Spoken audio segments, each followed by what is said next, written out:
కాంగ్రెస్ పార్టీలో ఉన్నప్పుడు ఆ పార్టీకి సంబంధించినటువంటి రాష్ట్ర వ్యవహారాల ఇన్ఛార్జ్ అయినటువంటి గులాబ్ నబీ ఆజాద్ గారు తిరుపతిలో మాట్లాడుతూ, ఒకవేళ జగన్మోహన్ రెడ్డి గారు కాంగ్రెస్ పార్టీలోనే ఉన్నట్లయితే ఈ రాష్ట్రానికి ముఖ్యమంత్రిగాను కేంద్రానికి మంత్రిగా చేస్తానన్నటువంటి ఆ వ్యాఖ్యలు ఒకసారి మీ అందరికీ గుర్తు చేస్తూ ఉన్నాను.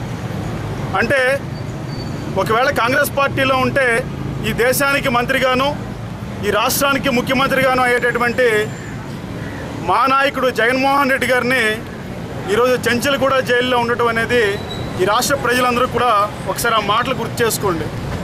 కేవలం ఇచ్చినటువంటి మాటకు కట్టుబడి విశ్వాసానికి, విలువలకి, రాజకీయాలకి కొరత అర్థం చెప్పినటువంటి మా నాయకుడు అయినటువంటి జగన్మోహన్ రెడ్డి గారికి ఈ రాష్ట్ర ప్రజలందరూ కూడా ఏ రకంగా అండగా ఉన్నారో ఆ రకంగానే మేమంతా కూడా ఆయన కష్టాల్లో భాగం పంచుకోవాలని, ఆయన బాధల్లో భాగం పంచుకోవాలని, ఆయన భవిష్యత్ రాజకీయాల్లో భాగం పంచుకోవాలని ఈరోజు వైఎస్ఆర్ కాంగ్రెస్ పార్టీలో జాయిన్ అయిన తర్వాత మా నాయకుడిని కలవడం జరిగింది.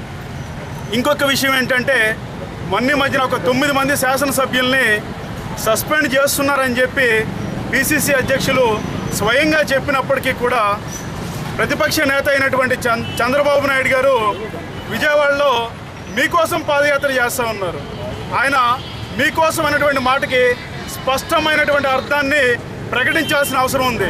మీకోసం అంటే ఈ రాష్ట్ర ప్రజల కోసమా, కాంగ్రెస్ పార్టీ కోసం అని చెప్పి అర్థం చెప్పాల్సినటువంటి చంద్రబాబు నాయుడు గారు ఇప్పటికైనా ఈ రాష్ట్ర ప్రజలకు సంబంధించినటువంటి మీరు చేస్తున్నటువంటి పాదయాత్రని ఆపి తొందరగా అవిశ్వాస తీర్మానం ప్రవేశపెడతారా, లేకపోతే మీకోసం అన్నటువంటి మాటకి అర్థం కాంగ్రెస్ పార్టీ కోసం అన్నటువంటి ఈ పాదయాత్ర అర్థాన్ని మార్చుకోండి అని చెప్పి చంద్రబాబు నాయుడు గారికి చెప్తాం. రాజేష్ గారు, చంద్రబాబు గారు అవిశ్వాసం పెడితే జగన్ ఎమ్మెల్యేలు అమ్ముకుంటాడు కాబట్టి పెట్టట్లేదు అంటున్నారు. ఈ కామెంట్ అంటే చంద్రబాబు నాయుడు గారు వాళ్ళ ఎమ్మెల్యేలని ఎన్ని కోట్ల రూపాయలకి కాంగ్రెస్ పార్టీకి తాకట్టు పెట్టాడో, అమ్మాడో స్పష్టంగా చెప్పండి.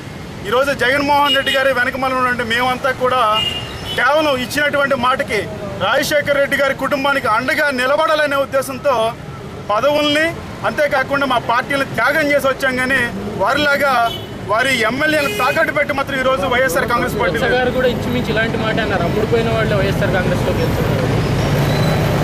ఆయన అధిష్టానానికి ఎంత కమ్ముడుపోయాడు ఒకసారి చెప్పండి. అలాగే తెలుగుదేశం పార్టీతో కుమ్మక్కు రాజకీయాలు చేస్తున్నటువంటి కాంగ్రెస్ పార్టీ, తెలుగుదేశం పార్టీ వాళ్ళకి అమ్ముకుంటాం, కొంటాం అనేటువంటి మాట తెలుసు. కానీ మా పార్టీకి సంబంధించి కానీ, మా నాయకుడికి సంబంధించి కానీ మాకు తెలిసింది ఒకటే, విశ్వసనీయత, విలువలు, ఈ రాష్ట్ర రాజకీయాలు, ఈ రాష్ట్ర ప్రజలకు సంబంధించి భవిష్యత్తులో రాజన్న రాజ్యం మాకు తీసుకురావడమే. కానీ అమ్మటం, కొంటమనే వాళ్ళకి తెలుసు, మాకు సంబంధం లేని మాటలు.